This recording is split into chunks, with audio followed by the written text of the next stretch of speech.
이번 시간에는 시절식으로서의 떡에 대해서 살펴보도록 하겠습니다. 시절을 얘기하다 보니까 현재의 그 코로나 사태가 혹자들은 2차 대전 이후 최악인 3차 대전이나 다름없다, 이렇게 말하기도 하고, 또 1930년대 이후에 대공황기 이후에 가장 어려운 그 국면을 맞이하고 있다, 이렇게도 표현하기도 합니다. 지금 현재 세계에서 가장 많은 그 코로나 감염자가 미국에서 나오고 있고, 또 그 뉴욕에서 집중적으로 이렇게 나오고 있는데, 그 세계 최대의 도시 뉴욕이 참 큰 어려움을 겪고 있다, 이렇게 생각이 됩니다. 개인적으로 저는 제 딸이 뉴욕에 지금 있는데 매우 걱정스럽기도 합니다만, 제 딸은 엄마 아빠나 병원 가보세요 할 정도로 이렇게 걱정 말라고 이렇게 하는데, 매우 떨어져 있어서 좀 걱정스럽기도 합니다. 뉴욕 얘기가 나왔고 공항 그 얘기가 있어서 한번 생각나는 게 있는데요. 1930년대, 저는 그때 태어나지 않았지만 1930년대 그 세계에 대공황이 있었다고 합니다. 그때 뉴욕도 공황의 그 여파에서 벗어날 수 없었는데, 당시 아주 유명한 그 마케팅 관련해서 실화가 있습니다. 그 말씀을 드리자면은, 뉴욕은 당시 세계 최대의 도시였음에도 불구하고 공항에서 비껴갈 수가 없어서 많은 거지들이 발생했다고 해요. 그래서 거리에는 가짜 거지들도 많을 정도로 구걸하는 사람이 많았다 그러는데, 당시에 뉴욕의 한 거리에 실지 맹인이 범이 왔는데 겨울철 내내 굶주리고 이렇게 먹지 못해 가지고 손발은 동상이 걸리고 얼굴은 그 부항병이 나가지고 퉁퉁 부은 그런 상태였다고 해요. 한 젊은 시인이 그걸 보고 지나가다가 자신마저도 새끼 끼니를 잊기 어려운 상황이었는데, 어떻게 하면 저 맹인 거지를 그 굶어 죽기 직전에 구할 수가 있을까 라고 해서 그가 작은 피켓 하나를 써서 맹인 거지에게 들고 있게 했는데, 맹인의 그 구걸 깡통에 동전이 많이 이렇게 적선이 돼 가지고 어려운 그 대공황기에 그 맹인이 살아남을 수 있었다 그럽니다. 아주 유명한 마케팅 실화로 많이 인용이 되고 있는데요. 그 피켓 내용은 다름이 아니라, 범이 왔건만 나는 그 범을 볼 수가 없습니다, 이런 내용이었다고 합니다. 거지는, 그러니까 맹인 거지는 무슨 내용인지도 몰랐지만 그걸 들고 있으면서 이렇게 그 생명을 위협하는 그 아사 직전에서 이 범을 슬기롭게 이렇게 극복할 수 있었다. 그래서 어떻게 보면 젊은 시인이 돈 대신 그 자신의 기능을 제부한 것이 되겠는데, 기부한 것이 되겠는데, 그 시인다운 그런 발상으로 일종의 마케팅을 한 거죠. 그래 이제 스토리텔링이나 피켓, 광고, 홍보, 이런 것들이 매우 그 마케팅의 중요한 요소라고 이렇게 많이 인용되는 그런 사례입니다. 저희 그 떡도 지금 그 역사와 정체성을 이렇게 같이 연구하고 배우고 있는데요. 그만큼 떡이 어떤 그 문화적 특성을 가지고 있는가, 떡은 어떤 것인가 라는 것을 아는 것이 스토리텔링을 찾아내는 신상품 기획이랄까, 어려울 때 그 어려움을 극복해낼 수 있는 큰 힘이 될 수 있다, 이렇게 보여집니다. 지금 그 코로나 여파로 인해서 소상공인들, 특히 우리 떡잎 종사자분들이 행사가 사라지고 지연되거나 취소되고 이렇게 모임이 많이 이렇게 자제되는 그런 상황에서 많은 어려움을 겪고 있습니다. 저도 그 15년째 떡집을 하고 있지만 근래 이렇게 주문이 이렇게 적은 떡집 한 일에 처음입니다. 그래서 생계가 좀 걱정될 정도로 어려운 상황인데, 우리가 뭔가 아이디어를 짜내서 이렇게 마케팅에 접목을 한다면 참 좋지 않겠는가 이렇게 생각해 봅니다.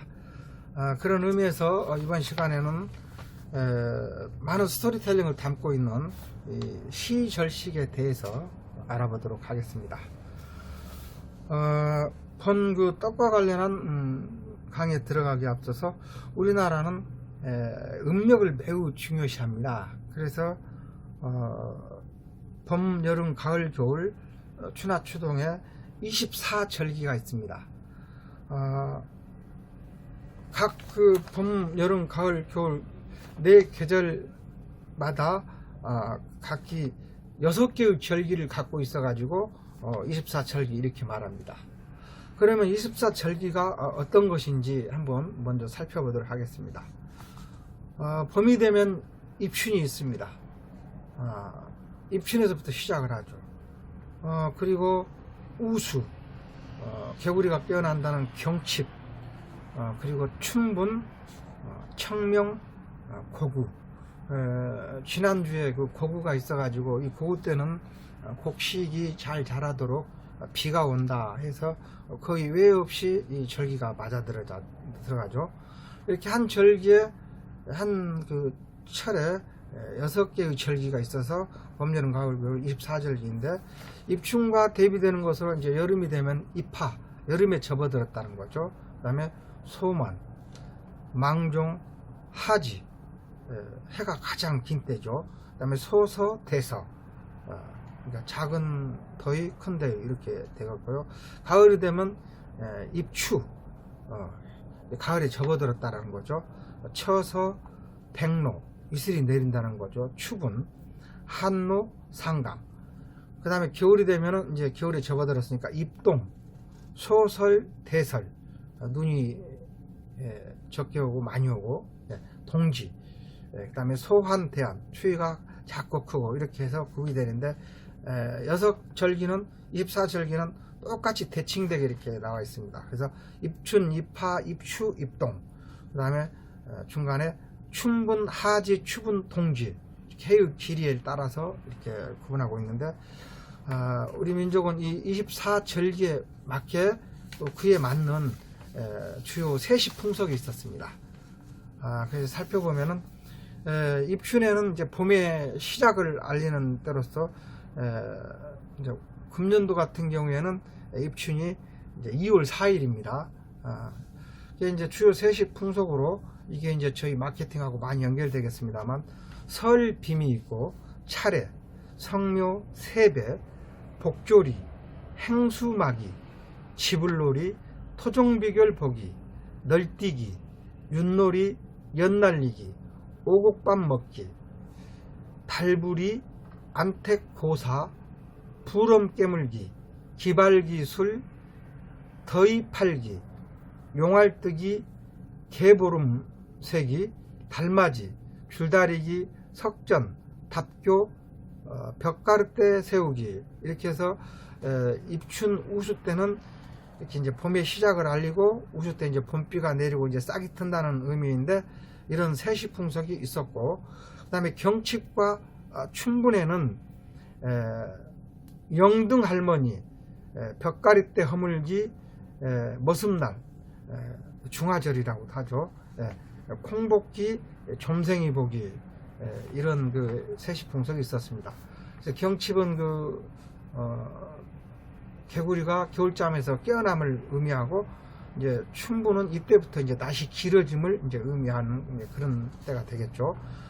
그 다음에 이제 청명과 고구까지가 이제 봄 절기인데, 이때 이제 청명은 봄 농사를 준비하고, 고구는 이제 농사비가 내린다는 의미인데, 4월 20일, 21일이 이제 고구에 해당되죠.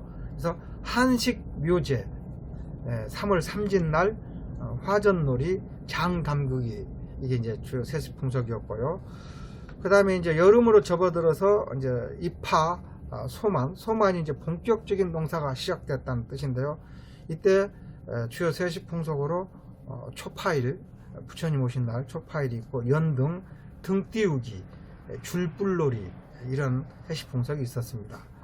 다음과 망종과 이제 하지인데, 망종은 씨를 뿌리기 시작한다는 뜻이고 때이고, 하지는 이제 알다시피 연중 그 가장 긴 이제 여름이 해가 긴, 낮이 긴 시기죠. 이때는 산매기, 단호, 단호부채, 쑥호랑이, 천중부적, 단호치장, 창포, 창포로 머리 감다 할 때 이제 그 물을 이렇게 말한다고 하죠. 그네뛰기, 씨름, 봉숭아물 들이기, 이런 세시풍속이 있었습니다.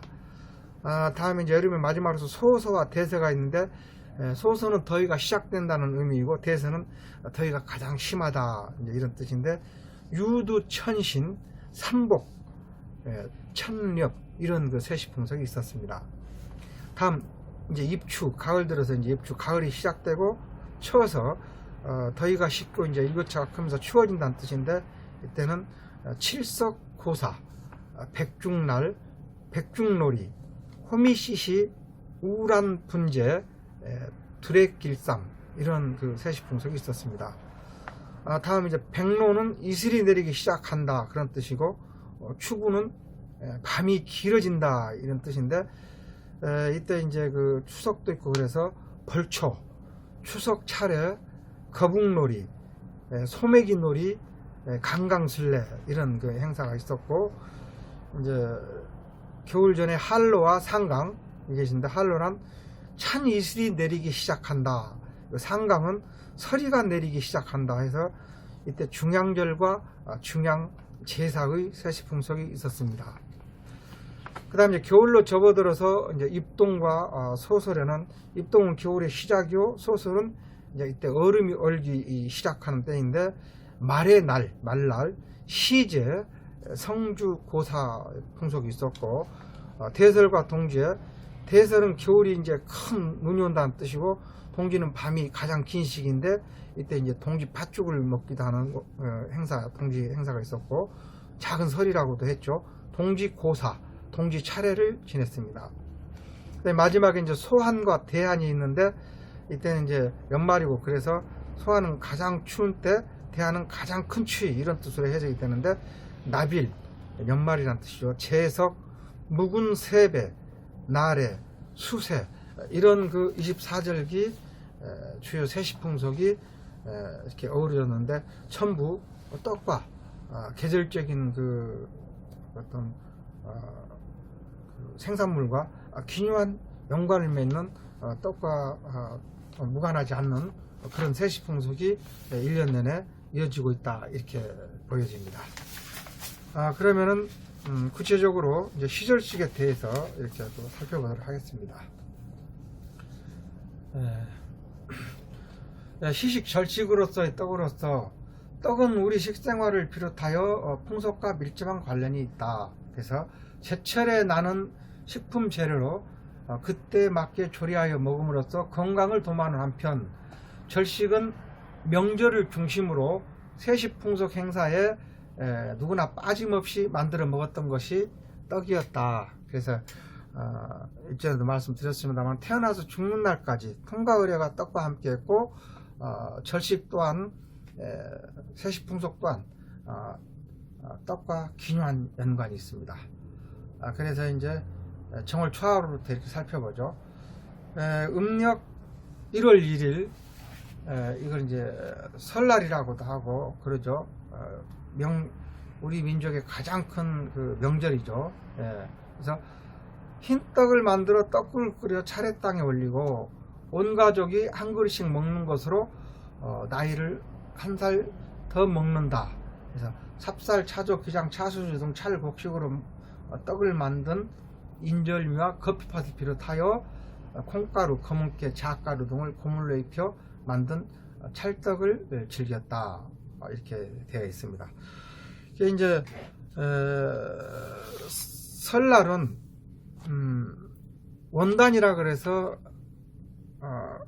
한 해가 새로 시작되는 날. 그래서 정월 초하루는 천지 만물이 새로 시작되는 경건한 날로 우리나라는 이렇게 생각을 해서 설날에는 흰떡을 먹었습니다. 새로 시작하는 그 여백의 어떤 그런 미덕이겠고, 또 하얀 떡이 1년 내내 순수하고 무탈하기를 기원하는 의미를 담고 있습니다.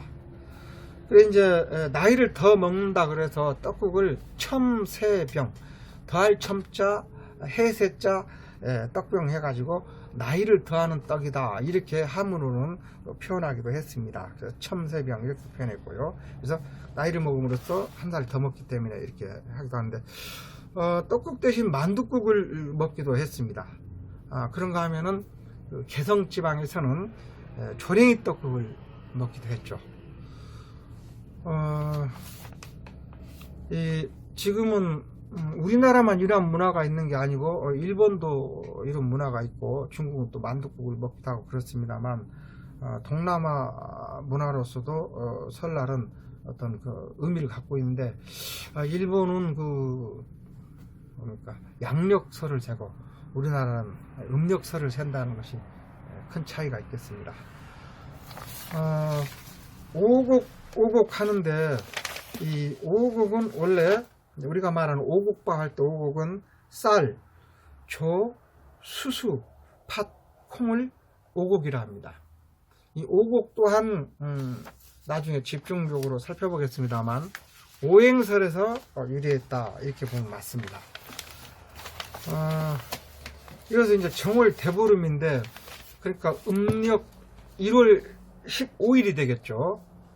정월 대보름에는 일전에 그 신라 시대 때부터 소주왕 이후 유래한 그 이제 약식을 우리 민족의 그 절식으로 이렇게 쳤습니다. 그래서 이제 뭐 약식이야 여러분도 방앗간에서 많이 만들고 그렇습니다만, 찹쌀을 쪄서 밤, 대추, 설탕을 넣고 참기름과 진간장을 쳐서 버무려서 오랜 시간 쪄낸 것, 이게 이제 그 약식인데요. 세계적으로 음식 마케팅에 있어서 많은 날들이 만들어져 있습니다. 뭐 발렌타인데이, 화이트데이, 뭐 여러 가지 있지 않습니까? 그런 것처럼 이 떡도 그것에 맞게 초콜릿 판매를 위해서 예를 들어서 발렌타인데이나 화이트데이가 있었다고 한다면, 또 그걸 응용해 가지고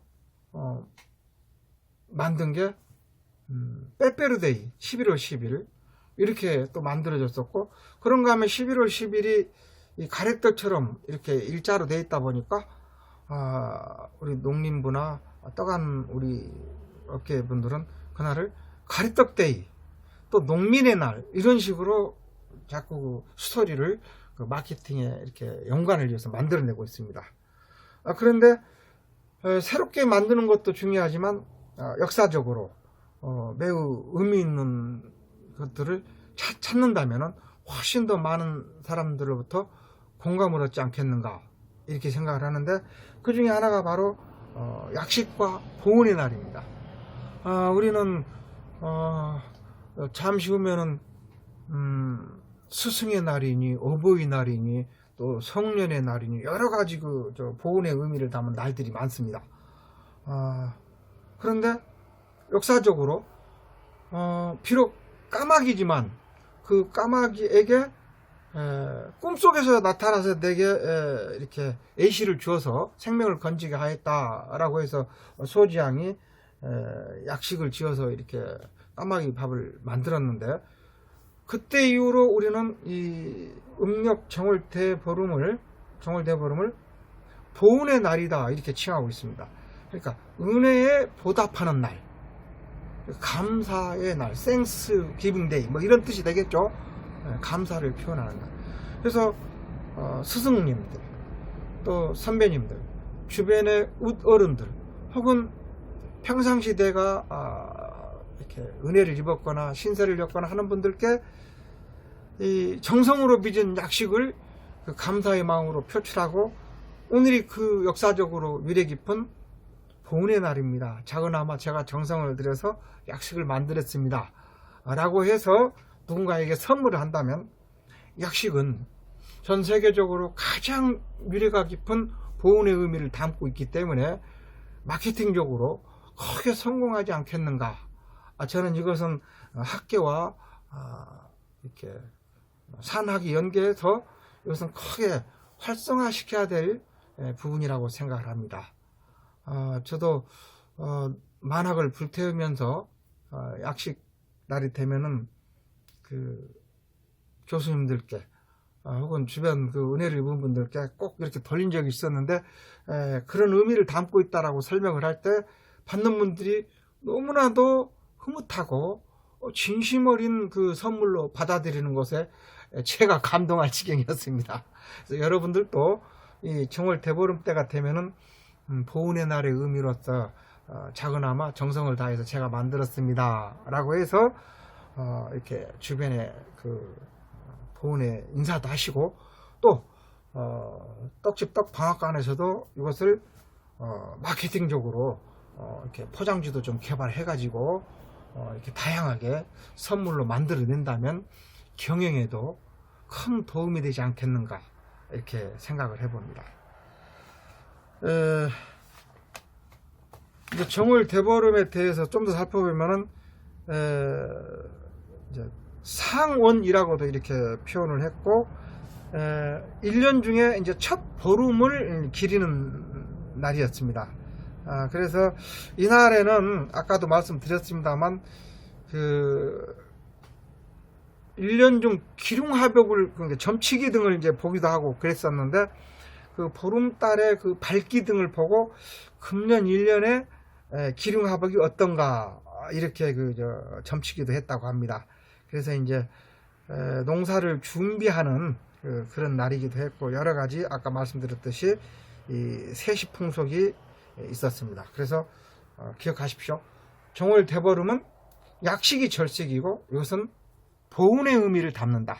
이것을 마케팅적으로 활용한다면 말 그대로 대박이 날 수 있는 그 스토리텔링이 아닐까, 이렇게 생각합니다.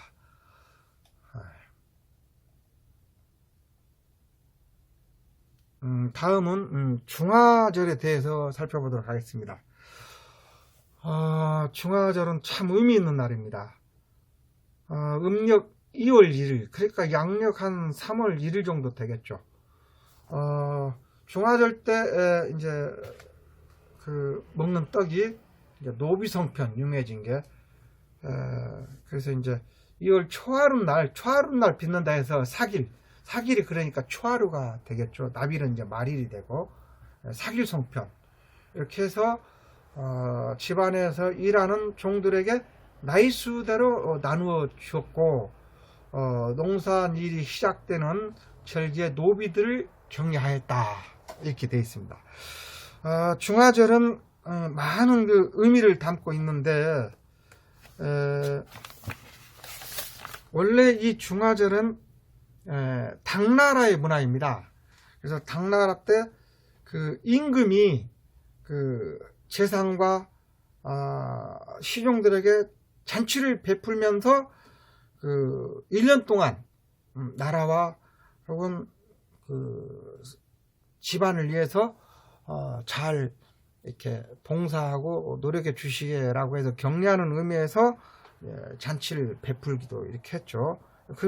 그렇게 해서 당나라 시절 유행하던 그 중화절을 조선 정조 때 이 임금이 그 재상들에게, 신하들에게 중화척이라는 이날의 자척자입니다. 자를 하사하면서 중화절이 우리나라에 시작됐습니다. 그러니까 조선 정조 때 이후 문화이기도 하죠. 그러면 많은 의미가 이 중화절에 내포가 되어 있는데, 역사상 중화척에 이 자를 지은 이유는 무엇이냐? 공평 무사하게 이렇게 백성들을 관리하는 데 있어서 공평무사하게 하라, 그런 그 공평의 의미를 담고 있습니다. 우리나라는 팔도가 그 계량 단위가 다릅니다. 그래서 한 가마, 한 대, 한 말, 이런 그 의미가 지역마다 다 달라가지고 경상도에서 말하는 한 가마가 전라도에 반밖에 안 되고, 또 경기도에서 말하는 한 가마가 전라도 오면은 오히려 또 더 이렇게 적고, 이렇게 지역마다 이 그 계량 단위가 틀려가지고 당시 나라가, 그러니까 탐관 오리들이 많았는데 관리들이 자나 대를 속여가지고 많은 그 백성들을 이렇게 속이고 세금을 걷어들일 때 매우 좀 피곤하게 이렇게 굴어서 정조는 성군 중에 성군입니다만 이때 많은 또 암행의사들이, 유명한 암행의사들이 탄생하죠. 의사 박문수 그러는 것처럼 정조는 이 암행의사들에게 자와 대를, 표준자와 표준대를 이렇게 주어서 그 기준에서 너무 벗어나서는 안 된다 해가지고 지방 관리들에게 이렇게 그 암행을 하도록 이렇게 했다고 이렇게 전해지기도 합니다. 그래서 왕은 신하들에게 1년간 고생해 주시게 이렇게 했고, 또 농가에서는 그 주인이 일하는 노비들에게 이렇게 1년간 고생해 주시게 해가지고 떡과 이렇게 술을 내놓고 하루를 쉬게 하는, 요새로 말하면은 그 노동자의 날이었습니다. 지금 그 모시송편이라든가 주목송편, 지금 이렇게 이제 대별이 되고 있는데, 큰 송편을 만들어서 그 나이, 예를 들어서 50살을 먹었다 그러면 귀하는 자녀도 있고 그러기 때문에 50개를, 또 아직 결혼하는 그 뭐 노비가 있다, 29이다 그러면 29개, 이런 식으로 나이 수대로 이렇게 주었는데, 그 노비와 관련된 이 역사를 우리는 그 살펴보지 아니할 수가 없습니다. 노비에 대한 우리나라의 그 역사를 잠깐 살펴보면은 우리나라는 삼국시대부터 조선시대 이르기까지 그 어떻게 보면 노비의 역사이기도 합니다. 그런데 이 노비는 말하는 짐승이라 그래서 사고팔고 하는 동산으로 이렇게 취급이 됐습니다. 그런가 하면은 노비는 대대손손 노비신세를 그 면하기가 이제 어려웠고, 양반집에서는 누구나 노비를 거느렸고, 상속할 때 자식들에게 이렇게 나누어 주기도 했습니다. 그래서 이제 노비에 대한 매매 가격의 기준이 됐던 것이 말가격이었습니다. 그래서 이제 평상시에는 말가격으로 인정을 했는데, 전쟁이 일어나면은 말가격이 10배나 뛰고, 그러니까 말 한 마리에 노비 10명을 맞바꾸는 그런 슬픈 문화를 가지고 있습니다. 그래서 그 임진왜란 때나 병잔호랑 때에는 말 한 마리와 노비 10명을 맞바꿨다, 이렇게 역사에 기록되어 있고, 노비 한 명 값이 은자 한 냥, 이렇게 해서 당시에 그 화폐로 따졌을 때 은자 한 냥이면 노비 한 명하고 맞바꿨다. 오죽했으면 양반이 노비를 데리고 가다가 주막집에서 술값이 없으면 노비로 그 술값을 대신했다, 이럴 정도로 동산으로 이렇게 취급이 되었습니다. 그래서 주인집의 상속에 취음하여 부모 자식 간의 생리별을 하는 것이 다반사였고, 노비 매매를 빙자한 인신매매 사건도 자주 발생하였다. 그래서 이제 숙종 44년 사헌부 보고에는 이렇게 또 기록도 되어 있고요.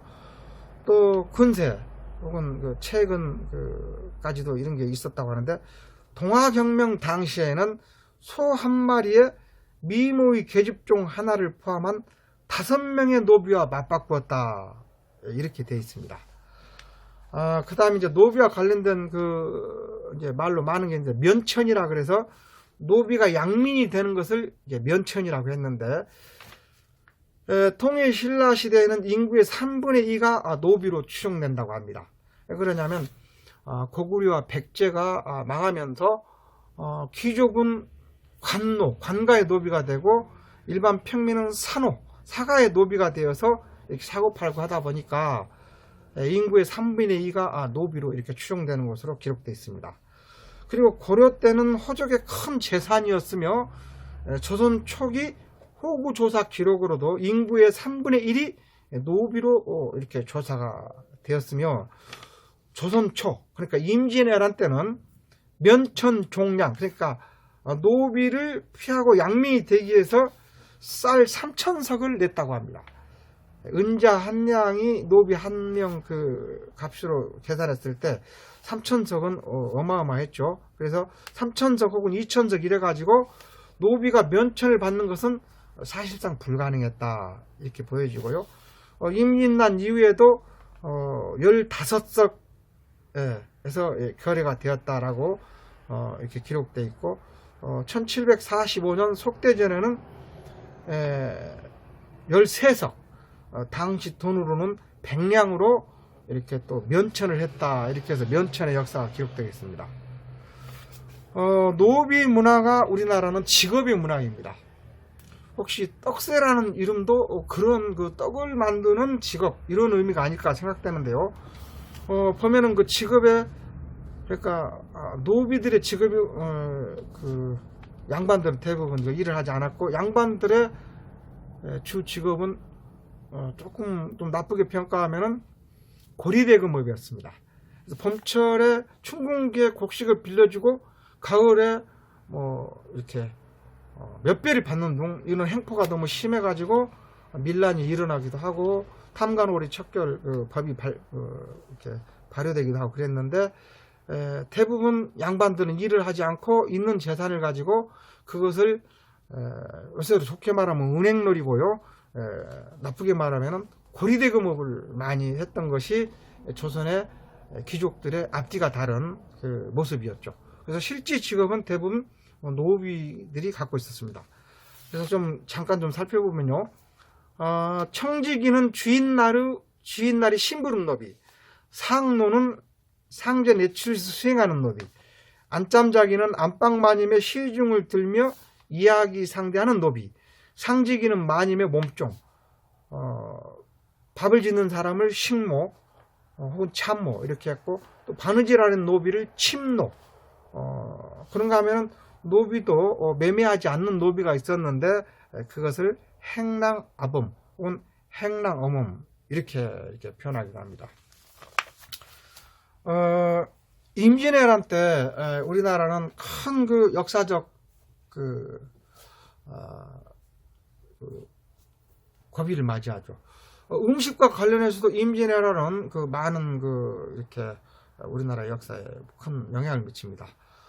임진왜란 전까지만 해도 우리나라는 오랫동안 절임김치가 있었는데요. 임진왜란 때부터 우리 조선반도에 애놈들에 의해서 고춧가루가 보급이 됩니다. 그래서 오늘날에 이 붉은 김치가 만들어지기 시작한 것이죠. 그때까지는 붉은 김치가 없었습니다. 그러면 고추의 원산지를 살펴보면 어떻게 해서 이렇게 유래됐느냐? 고추는 원래 중남미 지역, 특히 멕시코 지방이 원산지입니다. 토마토를 포함해서 타바코, 담배도 그렇고요. 그러면 스페인군이 중남미 지역을 일찍이 정복을 하면서 스페인, 포르투갈 쪽으로 이렇게 전달이 됐고요. 그 스페인, 포르투갈 사람들이 일본과 거래를 하면서 조총이 전달되고, 그리고 그들에 의해서 고춧가루가 전달됩니다.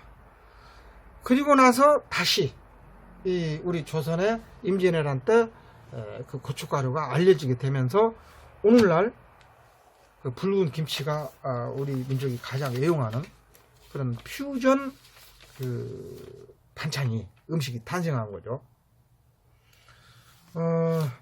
여기서 이제 임진왜란이 미친 영향에 대해서 이제 이렇게 말씀 나누고 있는데, 그때 이순신 장군에게는 78명의 노비가 있었다, 이렇게 역사는 기록하고 있습니다. 그런데 노비는 전쟁에도 참여할 수가 없었습니다. 그러니까 전사, 칼을 들거나 창이나 활을 쏠 수가 없었고, 노비들은 대부분 노를 젓는 격군이라고 합니다. 노를 젓는. 그러니까 대부분 그때는 노를 져서 함대를 움직였기 때문에 이 평민 이상이 전투에 참여하고 노를 젓는 격군들은 노만 젓는 것이 평생 일이었죠. 임진왜란 때 우리나라가 일본을 거쳐서 포르투갈이나 이탈리아, 스페인 여기에 팔려나간 노비가 약 3만여 명에 달한다고 합니다. 그때 당시에는 전 세계 무역의 가장 큰 비중이 노예 무역이었습니다. 그래서 임진왜란 때 얼마나 많은 조선인이 일본에 잡혀가서 유럽에 끌려갔으면은 그 숫자가 너무 많아가지고 이 노예값이 반으로 떨어져 버리는 이런 가격 하락을 빚었다라고 역사에 이렇게 기록이 되어 있다고 합니다. 당시에는 이제 아프리카 흑인들을 데려다가 노동력을 위해서 스페인, 포르투갈 사람들이 이렇게 아메리카 대륙에 막 팔기도 하고 그런 시절이었는데, 임진왜란 때는 그런 그 슬픈 역사가 있습니다. 반면에 임진왜란에 대해서 좀 더 우리가 좀 살펴보도록 하겠습니다. 당시, 그러니까 우리 한반도 역사에서 가장 큰 왜구가 일으킨 난이 임진왜란이고, 또 지난 시간에 말씀을 드렸습니다만 한반도 역사에서 가장 큰 오랑캐가 일으킨 난을 호란이라 하는데, 그게 이 병자호란이라고 이렇게 볼 수가 있겠죠. 임진왜란과 이순신 장군에 대해서 좀 더 이렇게 말씀을 나누자면은, 이순신 장군은 영국의 넬슨 제독이 가장 존경하는 해군 제독이다, 이렇게 표현하기도 하고, 또 일본 2차 대전 때 야마모토 대장도 한국의 이순신 장군이야말로 참으로 성군 대장이다, 이렇게 극찬을 하기도 합니다. 해전사에서 23전 전승을 한 유일한 전 세계의 장군으로 알려져 있는데, 딱 하나, 그의 전법은 지피지기, 손자병법에서 말하는 적을 알고 나를 알면 백전백승이다, 이렇게 말하고 있습니다. 그래서 그 자신의 군대가 어떤 군대이고 적군은 어떠한가를 너무나도 잘 아는, 그것이 바로 23전 전승의 비결이었다, 이렇게 보여집니다.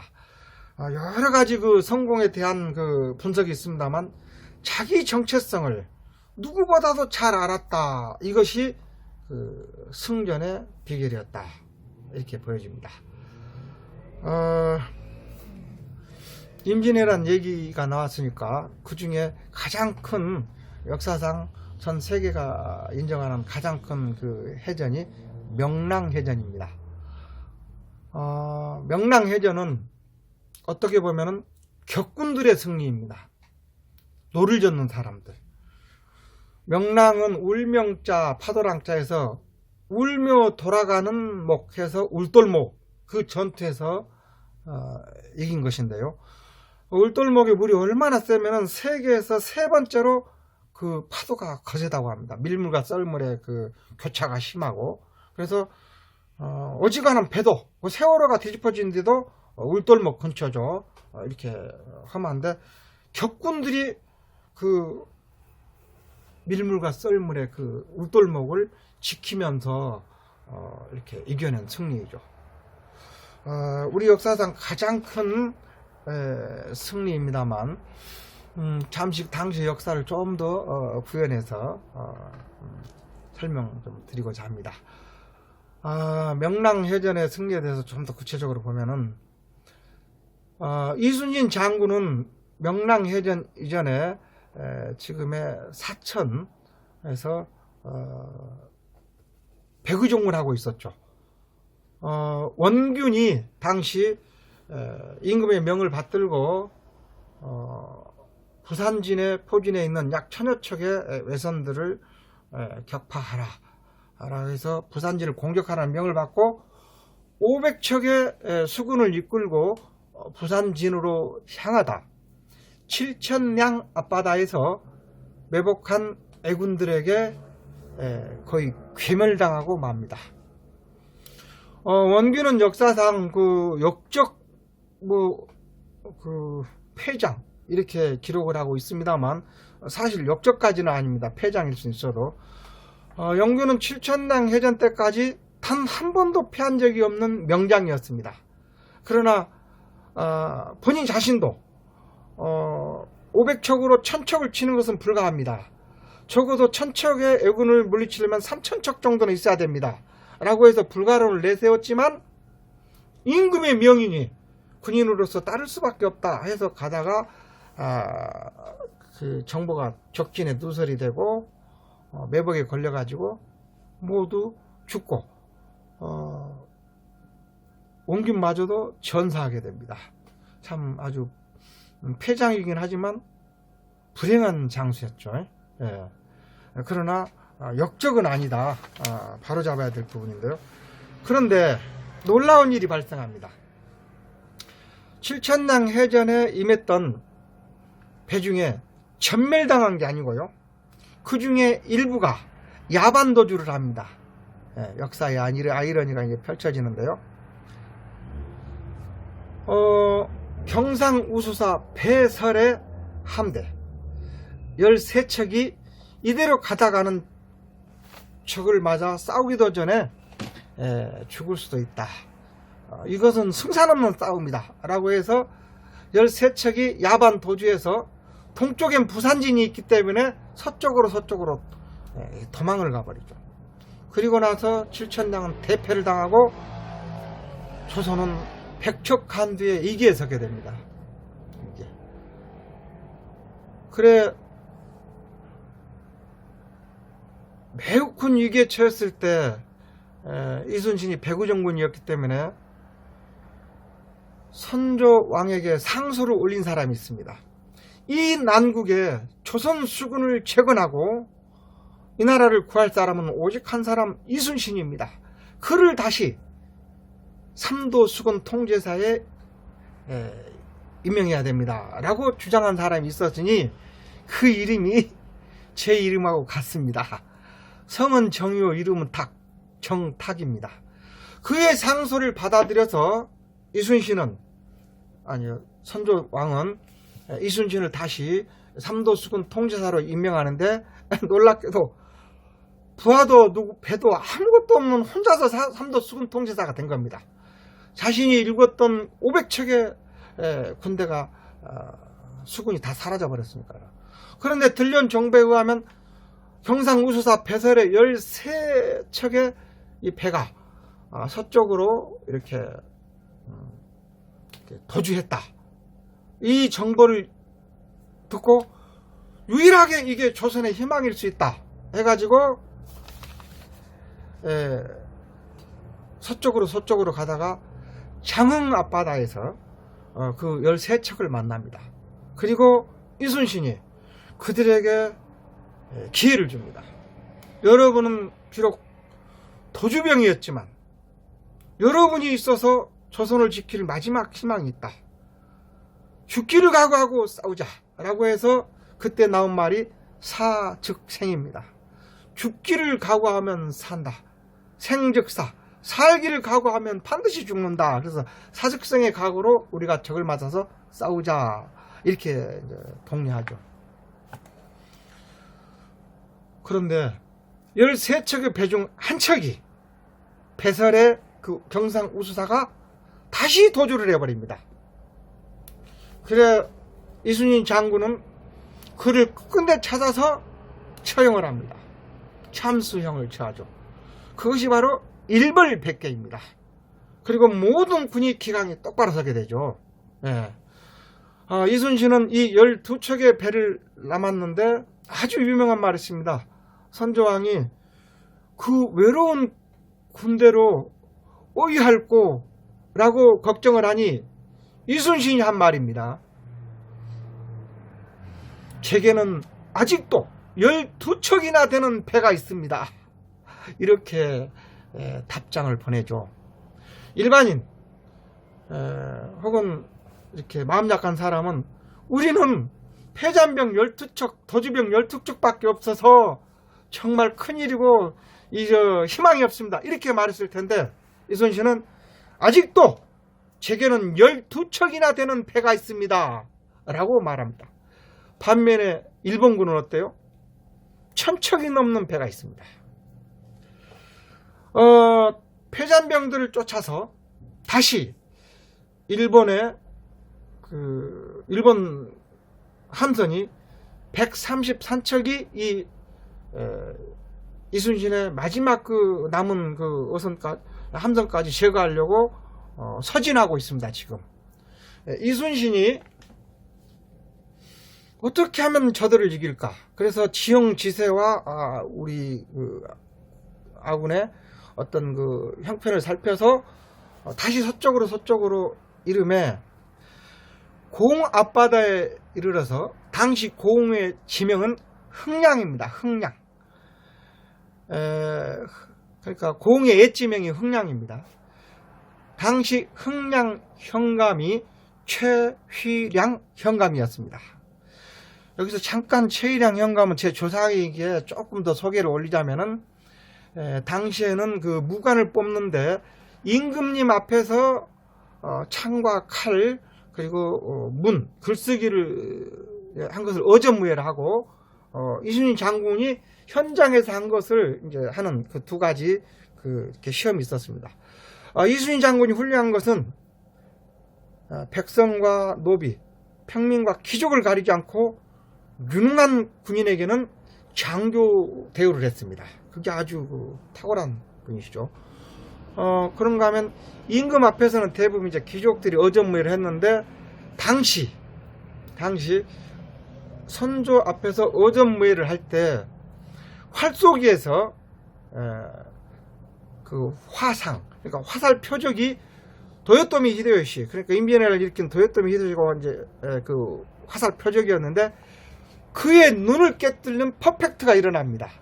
그래서 선조대왕이 이 난세에 조선을 구할 대장군이 탄생했다라고 박수를 치고 그가 장훈급제하니 그가 바로 최휘량 장군입니다.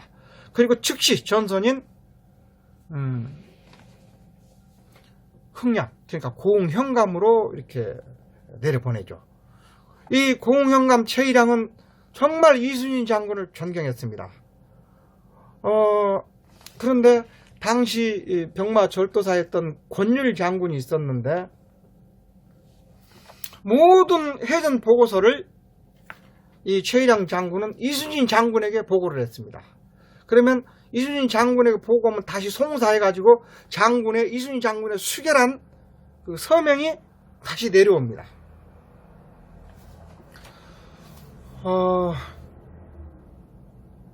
최휘량 장군은 위계체계를 위반했다 그래가지고 선조왕 앞으로 전라 병마사가 6번이나 파직 상소를 올립니다. 그리고 마지막 6번째 파직되는 사람이 최휘량 장군인데요. 이 이순신을 너무나도 존경해서 이순신과 더불어서 이제 참 명랑해전 제가 이제 얘기를 더 올리겠습니다만 흥량에서 이순신 장군을 만나서 울돌목으로 같이 갑니다. 그래가지고 해저에 철책을 채우고 133척의 외성을 만나서 대성을 거두니 이게 명랑해전이고 그 이후 도요토미 히데요시는 조선 배가 단 한 척만 보여도 절대 싸우지 말고 피하라 라는 명령을 내리고 서진을 금지시킵니다.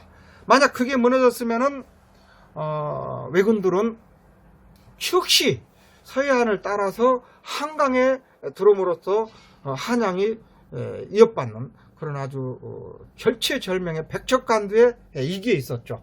이 명랑해전 승리로 조선 수군은 승기를 잡고 그 뒤로 노량해전까지 이어지는 그런 승리를 계속하게 되죠. 그런데 여기서 가장 큰 공을 세운 사람들은 물론 이순신이시지만요, 장군이지만 그 울돌목의 해저 그 물의 흐름을 안 이순신 장군과 해저 철책, 그리고 그 손발이 부르트도록 배를 지키면서 그 거센 물과 물속에서 버텼던 격군들의 힘이 있었기에 가능했습니다. 나아가서 참 그 역사를 살펴보면 재미가 있는데요. 세계 역사는 사거리의 역사라고, 전쟁으로 따지면 사거리의 역사라고 이렇게 볼 수가 있습니다. 제가 진시황 그 무덤도 한번 여행차 한번 갔다 온 적도 있고 다큐멘터리도 본 적이 있는데요. 진시황이 진나라를 건국할 수 있었던 그 가장 큰 힘에는 화살의 비거리에 있었습니다. 지금으로 말하면 그 소총과 같은 그 격발기가 그때 이미 기원전에 개발이 됐고 2인 1조가 돼가지고 석궁 형태에서 두 사람이 활 시위를 당겨서 화살을 멀리 날리니 당대에는 최고의 무기였던 것입니다. 그 뒤로 총이 나왔습니다. 조총이 개발되니 스페인이 무적 함대가 되면서 난민이 여러 중남미를 비롯해서 전 세계 식민지를 거느리게 되죠. 그 다음 그 무적 함대를 누가 이겼습니까? 엘리자베스 시대에 영국 함대가 이겼습니다. 영국은 그때 스페인과는 대적이 안 되는 나라에 있었습니다. 무엇 때문에? 한포의 사거리로 이겼습니다. 그때가 임진왜란과 비슷한 시기입니다. 그러니까 육박전이나 근접 소총전에서는 스페인 군대를 당할 지간이 없는데 한포 사거리를 두고 영국 해군이 스페인 무적 함대를 제압하니 이 이후 영국은 전 세계에서 식민지를 거느리고 강한 나라가 된, 해가 지지 않는 나라가 된 것입니다. 이제 여기서 명랑해전 23전 3점 전승의 또 하나의 그 비밀이 나오는데요. 바로 조선의 한포와 일본의 한포의 차이였었습니다. 우리나라는 활과 그 총이 있긴 있었지만 주로 화살이 주 무기였고 핵심 무기는 한포에 있었습니다. 반면에 일본은 최신식 무기인 스페인 포르투갈로부터 입수한 조총이 무기였었습니다. 역사에서 기록된 바에 의하면 저희 할아버지 보고서에 최일양 장군의 기록에 의하면 조총은 세 가지가 있었는데 소조총, 중조총, 대조총으로 기록이 되어 있습니다. 이 대조총이 바로 한포에 있었습니다. 이 한포 사거리가 약 800m 있었습니다. 지금으로 말하면 일본군의 그 한포는요. 그 다음에 조선 수군의 한포는 1200m 있었습니다. 사거리가. 그래서 조선은 소나무로 짠 판옥선으로서 밑에가 평평한 그 함선을 이끌었고 일본은 V자 형태의 그거였는데 배 밑이요. 배를 빨리 못 돌리는 그것을 이용했고 우리는 배를 빨리 돌릴 수가 있었으며 한포 사거리 400m 내에서 모든 전쟁이 다 끝났습니다. 바로 이것을 적절히 물길과 더불어서 잘 활용한 것이 이순신 장군의 하객진법도 그렇고 명랑해전이 그 대표적인 그 해전이 되겠습니다. 명랑해전 때 이순신 장군을 도와서 큰 공을 세우신 분이 바로 최휘량 장군이신데 저는 임진왜란을 제 나름으로는 많이 연구를 했습니다. 왜냐하면 정탁이라는 이름이 이순신 장군을 이렇게 선조대왕에게 상소를 올려서 수군 통제사로 다시 이렇게 복귀하게 만든 그 이름이고 또 전 세계 해전사에서 전무후무한 최고의 해전이 명랑해전이었는데 그 울돌목 해전에서 이순신 장군을 도와서 승리로 이끈 할아버지가 바로 최일양 제26대조 할아버지이기 때문에 저는 나름으로 많이 연구를 했습니다. 그와 관련해서 지금 현재 그 증거 자료가 있는데 제 집에도 그 보물이 있습니다만, 진해 해군 박물관에는 세계 해전사에서 가장 오래된 해군 전투 보고서가 있습니다. 그게 바로 최일양 장군이 이순신 장군에게 보고한 외놈과의 그 전투 보고서입니다. 그게 구구절절히 보고되어 있는데, 지금까지 보고된 세계 해전사에서 가장 오래된 보고서이자 가장 임진왜란을 구체적으로 보고한 자료라 해가지고 국보 660호로 지정이 되어서 진해 해군 박물관에 현재 보관되어 있습니다. 그와 관련해서 저도 집안의 후손으로서 그것을 카피해서 원본같이 이렇게 제가 보물처럼 보관하고 있는데요. 명랑해전을 승리로 이끈 후 조선은 180년간 임진난의 위기로부터 조선을 구한 3명의 그 제사를 모십니다. 그게 바로 이순신, 정여립, 최일양 장군입니다. 그분들이 있었기에 조선을 구했다 라고 해서 조선 왕조가 180년간 제사를 모셨습니다. 그리고 박정희 대통령 때까지만 해도 저희는 어렸을 때 현충사 이렇게 해가지고 참배를 가고 이제 그랬었는데, 아산 현충사는 충무공 이순신을 기리기 위해서 만들어진 사당입니다. 여러분은 모르실지 모르겠지만 그와 똑같이 나주에 가면은 거북선을 제작한 갑자기 이름이 생각이 나는데요. 나장군이 있고, 그 다음에 최일양 장군의 기념하기 위해서 만든 그 사당이 있습니다. 당시 선조는 사후에 이순신에게 충무공이라는 시호를 내렸고, 최일양 장군에게는 무숙공이라는 시호를 내려서 국가 1등 공신으로 이렇게 책봉을 했는데요. 그를 기념하기 위해서 박정희 대통령이 이제 무관 출신 대통령이기 때문에 충무공을 위한 현충사, 그 다음에 최일양 장군을 위한 무숙사를 나주에 지었죠. 지금도 무숙사가 나주에 가면 있습니다. 저는 가끔 가보는데요. 이 남국으로부터 나라를 구하는 것도 정체성, 내가 어떤 사람인가, 이걸 아는 이제 그런 그것이 중요하다 이렇게 보여서 역사 스페셜을 좀 말씀드렸는데요. 지금까지 저는 시간이 오늘은 너무 많이 갔네요. 역사 얘기하다가 우리나라 역사는 어떻게 보면은 승자의 기록으로서 기적의 역사이기도 하지만 국민 대다수가 노비였기 때문에 노비의 역사이기도 합니다. 그래서 어떻게 보면 고유 전래 목걸이로서 떡과 우리 노비들의 삶은 무관할 수 없어서 좀 더 이 중화절에 대해서 좀 구체적으로 살펴봤습니다.